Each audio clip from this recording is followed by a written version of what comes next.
Hello guys, welcome to our channel. This is Teja. ప్రస్తుతం మనతో పాటు పొలిటికల్ అనలిస్ట్ అంకమరావు గారు ఉన్నారు. నమస్తే సార్. రైట్. అయితే వైఎస్ఆర్సీపీ నుంచి రీసెంట్గా ఇద్దరు ఎమ్మెల్యేలు బయటకు వచ్చేసారు అండ్ వాళ్ళు వీడియోలు చేసి జగన్ పైన వ్యతిరేకతను చూపిస్తున్నారు. దీని వెనకాల టీడీపీ పార్టీ ఉందా, టీడీపీ వైపు ఉన్న మీడియా వాడుకుంటుందా వాళ్ళ వెనుకుండి, ఇవన్నీ కూడా వస్తున్నాయి. సో వాటి గురించి మీరేం మాట్లాడతారు? టీడీపీని ఎందుకు లాగుతున్నారు దీంట్లోకి? వాళ్ళు టీడీపీలో రావడానికి ప్రయత్నం చేస్తున్నారు. కొంతమందిని టీడీపీ వాళ్ళు ఏమంటున్నారంటే, ముఖ్యంగా చంద్రబాబు నాయుడు గారు కావచ్చు, లోకేష్ బాబు గారు కావచ్చు, ఒక నిబంధనలు విధించారు. వాళ్ళు పార్టీని గతంలో అధికారంలో ఉన్నప్పుడు వాళ్ళు పార్టీని, పార్టీ కార్యకర్తల్ని, అలాగే నాయకుల్ని వ్యక్తిగత దోషాలు చేసిన వాళ్ళు, కార్యకర్తల్ని ఇబ్బంది పెట్టి రక్షాబొట్టులతోటి వాళ్ళు ఇబ్బంది పెట్టిన వాళ్ళందరినీ కూడా ఈ పార్టీలోకి మేము ఆహ్వానించమని చెప్పి చాలా స్పష్టంగా చెప్పారు కదా. ఇంకా పార్టీ గురించి ఎందుకు చేసుకుంటున్నారు? వాళ్ళ అసమర్థత, వాళ్ళ నాయకుడు నిజంగా ఆయన సమర్థుడయ్యి ఆయన పరిపాలన అంత గొప్పగా ఉంటే వాళ్ళు బయటకు ఎందుకు వస్తారు? వాళ్ళ యొక్క అసమర్థతని, వాళ్ళ మీద ఉన్న వ్యతిరేకతని కప్పిపుచ్చుకోవడానికి ఎదురు పార్టీ మీద వేస్తున్నటువంటి నిందలు మాత్రమే ఇవి. ఇప్పుడు ఆయన ఎవరు వస్తుంది? ఇప్పుడు ద్వారకానాథ్ రెడ్డి గారు సోయానా విజయసాయి రెడ్డి గారికి బావమర్ది. మరి విజయసాయి రెడ్డి గారు ఎవరు? జగన్మోహన్ రెడ్డి గారికి ఆత్మ. అవును.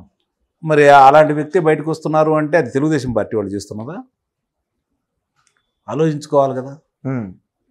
ప్రజలు ఇవన్నీ ఆలోచించకుండా ఎదుటాళ్ళ మీద బుర్ర జల్లితే, గతంలో బుర్ర జల్లారు, మామూలుగా ఈ ప్రసార మాధ్యమాలు అందుబాటులో లేనప్పుడు సరిపోయింది. ఇప్పుడు 6 నిమిషంలో ఏం జరుగుతుందో అందరికి తెలిసిపోతానే ఉంది కదా. అయితే మీరు ఇందాక టీడీపీ పార్టీలోకి రావడానికి వాళ్ళు ప్రయత్నిస్తున్నారు అని చెప్పేసి మీరు అన్నారు. కానీ బయట ఉన్న వార్త ఏంటంటే, షర్మిల గారు కాంగ్రెస్ పార్టీ అధ్యక్ష పదవి తీసుకున్న తర్వాత వీళ్ళందరూ కూడా ఆ పార్టీలోకి వెళ్తారని చెప్పేసి అనుకుంటున్నారు. మరి ఆ పార్టీలోకి వెళ్ళేటప్పుడు మన తెలుగుదేశం వాళ్ళని ఎందుకు నిందిస్తున్నారు వీళ్ళు? ఆ పార్టీలోకి వెళ్ళాలి కదా. దానికి తెలుగుదేశం పార్టీ వాళ్ళ ప్రమేయం ఏముంది చెప్పండి.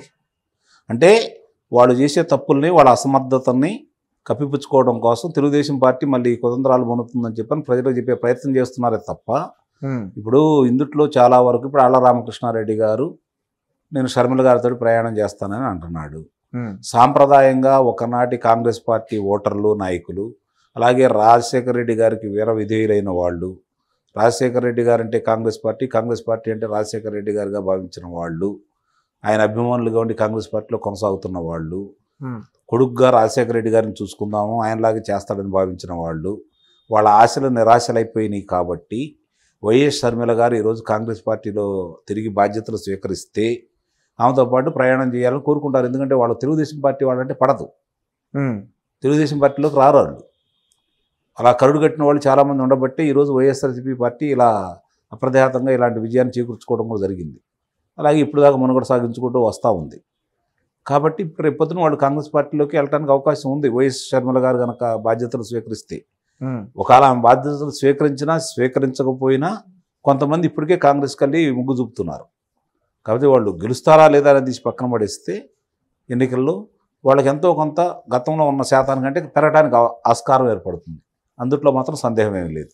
Right sir. అలాగే 2014లో టీడీపీ, అలాగే జనసేన, బీజేపీ పార్టీ ఈ మూడు కూడా పొత్తులతో ఆంధ్రప్రదేశ్ ఎన్నికల్లో గెలవడం జరిగింది. దాని తర్వాత పై ప్రభుత్వాన్ని, బీజేపీ ప్రభుత్వాన్ని చంద్రబాబు నాయుడు గారు ప్రత్యేక హోదా కోసం ఫైట్ చేశారు. మరి ఇప్పుడు మళ్ళీ బీజేపీ పైన వస్తే బీజేపీతో కలిసి మళ్ళీ పొత్తులతో పోటీ చేస్తుందని చెప్పేసి అంటున్నారు. మరి ఈసారి ప్రత్యేక హోదా ప్రస్తావన తీసుకొచ్చే అవకాశం ఉందా? ఇక ప్రత్యేక హోదా తీసుకొచ్చి మళ్ళీ ఆ మాయమాటలు చెప్పే అవకాశం వీళ్ళకైతే లేదు. ఇప్పుడు ఆయన ఏమన్నాడు 2019 ఎన్నికల్లో, ఈయన కేంద్రంతో కలిసిపోయాడు, ఆంధ్ర రాష్ట్రాన్ని తాకట్టు పెట్టేశాడు ఆయన అవసరాల కోసం, నాకు 22 మంది లోక్సభ సభ్యులను 25 మంది లోక్సభ సభ్యులు ఇవ్వండి, మెడలో ఉంచి నేను తీసుకొని వస్తాను అని చెప్పి అన్నాడు. గతంలో అతను సోనియా గాంధీ గారితో పోరాడిన విధానం ఢిల్లీ వాళ్ళకి, పులివెందుల వాళ్ళకి జరుగుతున్న పోరాటం అని చెప్పని ప్రకటించాడు కదా. పోరాట యోధుడిగా అతను కీర్తించుకోబడ్డాడు కదా. ప్రజలు కూడా అతన్ని విశ్వసించారు కదా. ఆ ఉద్దేశంతో నిజమేనేమో ఆయన పోరాడి తీసుకొస్తాడేమో, సోనియా గాంధీ లాంటి బలమైన వ్యక్తిని ఢీకొన్నాడు, మోడీని ఎందుకు ఢీకొనడం అనే ఉద్దేశంతో భావించారు. కానీ వాళ్ళు ఇంకా ప్రమాణ స్వీకారం చేయడానికి వెళ్ళి వాళ్ళ దగ్గరికి వెళ్ళేసి మనకి ఇప్పుడు అవకాశం లేదు, వాళ్ళకి చాలా ఎక్కువ స్థానాలు వచ్చినాయి కాబట్టి వాళ్ళు చెప్పింది ఏంటనే తప్ప మనం బతినాడు తెచ్చుకోవడమే కానీ పోరాడే స్థాయి లేదని అతను ప్రకటించుకొని తొలిసారిగా ముఖ్యమంత్రి కాకతలకే అతని ఎంత బేల తత్వం, అతను చెప్పేదానికి చేసేదానికి ఎంత వ్యత్యాసం ఉంటుందో చెప్పుకున్నాడు ఆయన. అప్పుడు అర్థం కాల ప్రజలకి. కానీ రోజు రోజుకు జరుగుతున్న పరిణామాలను చూసుకుంటే అతనికి ముఖ్యమంత్రి పదవి అతను కాపాడుకోవడానికి తప్ప ప్రజల కోసం కాదు అనేది ఈరోజు ప్రజలందరూ విశ్వసిస్తున్నారు. అంటే ఐపాక్ సర్వేని ఎక్కువ ఫాలో అవుతున్నారు జగన్మోహన్ రెడ్డి గారు అని కూడా అంటున్నారు. ఎవరిని అనుసరించినా ఎవరి మాటలు విన్నా ప్రజలైతే ఒక మాట మీద ఉన్నారు. ఇప్పుడు ఈ ప్రభుత్వాన్ని ఇంటికి పంపించాలి అనే నిర్ణయానికి వచ్చున్నారు. ఎందుకంటే రాష్ట్రం ఏ విధమైన అధోగతి పాలైందో, యువత వాళ్ళ ఏ విధమైన పరిస్థితుల్లో ఉన్నారో, మరి ఒక రంగం కాదు అన్ని రంగాలను ఎలా కుదేలు చేశాడు, ముఖ్యంగా వ్యాపార రంగంలో కుల మత ప్రాంత విభేదాలు చూడకుండా అందరిని ఎలా సంకనాగిస్తున్నారో ప్రత్యేకంగా చూస్తూనే ఉన్నారు కదా. కాబట్టి ప్రజలు ఒక స్థిర నిశ్చయంతో ఉన్నారు. ఈరోజు వాళ్ళ అభిప్రాయం ఏం మారదు, ఎన్ని కుప్పిగంతులు వేసినా ఏమేమి జరిగినా కూడా. Okay, so right. అండ్ రోజా గారు ఈసారి నగరం నుంచి కాకుండా కుప్పంలో చంద్రబాబు నాయుడు గారితో పోటీ చేస్తారని చెప్పేసి మాట్లాడుతున్నారు. ఇదేగా స్వాగతిస్తున్నారు వాళ్ళు కూడా. కుప్పం ప్రజలు స్వాగతిస్తున్నారు. ఓకే, ఇదేంటది సార్ స్వాగతించడం నాకు అర్థం కాల. రావాలని కోరుకుంటున్నారు. చంద్రబాబు నాయుడు గారి మీద రోజా గారు లాంటి వ్యక్తి రావాలని కోరుకుంటున్నారు. ఇప్పుడు ఆమె చెబుతుంది కదా, ఇక్కడికి వచ్చి ఏం చెప్పిద్దో ఏం మాట్లాడితే రేపు చూస్తారు కదా. ఓకే, మరి ఎంత ఆయన మీద పై చేయి సాధించడానికి ఏమేమి విన్యాసాలు చేస్తుందో కూడా చూస్తారు కదా. అది కూడా వాళ్ళు స్వాగతిస్తున్నారు. ఓకే, సో వైఎస్ఆర్సీపీ పార్టీలో ఎవరైతే ఎమ్మెల్యేలకి టికెట్లు ఇవ్వట్లేదో వాళ్ళకి టీడీపీ పార్టీలో టికెట్లు ఇచ్చే అవకాశం ఉందా? లేదు, ఎట్టి పరిస్థితుల్లో లేదు. ఓకే, అందాక నేను ఉదాహరించాను. ఎవరైతే ఈ పార్టీని ఇబ్బంది పెట్టకుండా వాళ్ళ పార్టీలో ఉండా కూడా ప్రజలతో కొంచెం సత్సంబంధాలతో ఉన్న నాయకులు ఎవరన్నా ఉంటే వాళ్ళని స్వాగతిస్తారు. ఆ నియోజకవర్గంలో ఉన్న పరిస్థితులను బట్టి ఏదైనా అవకాశం ఉంటుందే తప్ప వచ్చిన వాళ్ళకి తిరిగి పోటీ చేసే అవకాశాన్ని మాత్రం కల్పించరు. ఓకే, అది ముందుగానే చెప్పారు కదా చంద్రబాబు నాయుడు గారు. అది ఎప్పుడే అంటే 2023 ఫిబ్రవరి లోపు వచ్చిన వాళ్ళకి మాత్రం అవకాశం ఉండేది. యువగళం పాదయాత్ర ముగింపు కాగతలకి, ఆయన నిర్బంధంలో తీసుకోతలకి, ఆయన కారాగారం శిక్ష విధించతలకి, కారాగారంలో పెట్టినంత వరకు ఆయన్ని దగ్గర వచ్చి కలిసి ఉంటే ఆ రోజు అవకాశాలు ఉండేవి. ఇప్పుడు ఇదంతా లేదు ఇక.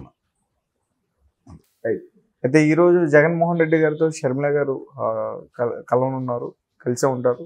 సో మరి వాళ్ళిద్దరు కూడా దేని గురించి మాట్లాడుకునే అవకాశం ఉంటుంది? చాలా స్పష్టంగా కొడుకు పెళ్లికి అన్నను ఆహ్వానించడానికి వెళ్తుంది. తప్పేం కాదు కదా అది. ఇప్పుడు ఇంతకుముందు గతంలో ప్రతిపక్ష నాయకుడు ఇంట్లో పెళ్లి జరుగుతుంటే అధికార పార్టీలో ఉన్న ముఖ్యమంత్రి దగ్గరికి వాళ్ళందరి దగ్గరికి వెళ్ళి వాళ్ళు వివాహ పత్రికలు ఇచ్చేసి వాళ్ళని ఆహ్వానించడం జరిగేది కదా. ఇప్పుడు కూడా అదే పరిస్థితి. సొంత అన్న ఇవ్వకుండా ఎట్లా ఉంటుంది? బయటాడైతే కాదు కదా. ఇప్పటికీ అన్నగారు ఆమె లోటస్ పాండ్ లెక్కేసుకుంటే ఇద్దరిలో దాంట్లోనే ఉంటుంది, కలిసే ఉండట్టే లెక్క కదా. కాబట్టి మనం వేరువేరుగా ఎందుకు చూడాలి?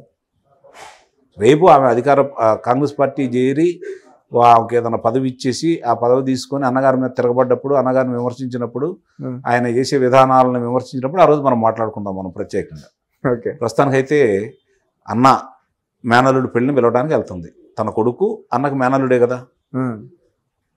రానన్నా నీ మేనల్లుడిని ఆశీర్వదించు అని చెప్పని అడుగుతుందో, లేకపోతే నువ్వే దగ్గరుండి పెళ్లి చేయమని అడుగుతుందో చూద్దాం.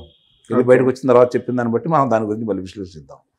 అంటే బయట ఒక విషయం చక్కర్లో పడుతుంది. ఆ విషయం ఏంటంటే షర్మిల గారు కాంగ్రెస్ పార్టీని తీసుకున్న తర్వాత ఒకవేళ నిజంగా పోటీ చేస్తే, ఒకవేళ సీట్లు వస్తే అన్నా చెల్లెళ్ళు ఇద్దరు ఒక గేమ్ ప్లే చేసే అవకాశం ఉంటుంది ఆంధ్రాలో అని చెప్పేసి అంటున్నారు. చెయ్యొచ్చు, తక్కువ అంచనా, నిస్సందేహంగా రాజకీయాలు ఇది సాధ్యం ఇది అసాధ్యం అని చెప్పుకోవడానికి ఏమి లేదు. అక్కడ ఉన్న పరిస్థితులను బట్టి ఆ రోజు వాళ్ళు ప్రజల యొక్క మనోగతాన్ని బట్టి రాజకీయ నాయకులు అనుగుణంగా ప్రజలకు అభిప్రాయాలకు అనుగుణంగా కనుక అడుగులేస్తే విజయం సాధిస్తారు. మూర్ఖంగా వెళ్తే ప్రజలు తిరస్కరిస్తారు. ఓకే, ఇప్పటి వరకు కూడా ఇంకా అన్నాజల్లో ఒకటేనే ప్రజలు భావిస్తూనే ఉన్నారు. వీళ్ళిద్దరూ వేరు అని చెప్పి అయితే ప్రజలైతే భావించట్లేదు. Okay, right. అంటే పవన్ కళ్యాణ్ గారు నోరు టీడీపీ పార్టీ చంద్రబాబు నాయుడు గారు ఏమైనా అదుపు చేశారా? ఈ మధ్య కాలంలో తక్కువ మాట్లాడుతున్నారు ఆయన. తక్కువ. ఇంతకు ముందు వైఎస్ఆర్సీపీ పైన వాళ్ళు ఏదైనా మాట అంటే ఈయన దగ్గర నుంచి వెంటనే స్పందన ఉండేది, వెంటనే మాట్లాడేవారు. ఈ మధ్యన అసలు మాట్లాడట్లే. పరిణితి చెందిన రాజకీయ నాయకుడిగా ఎదుగుతున్నాడు.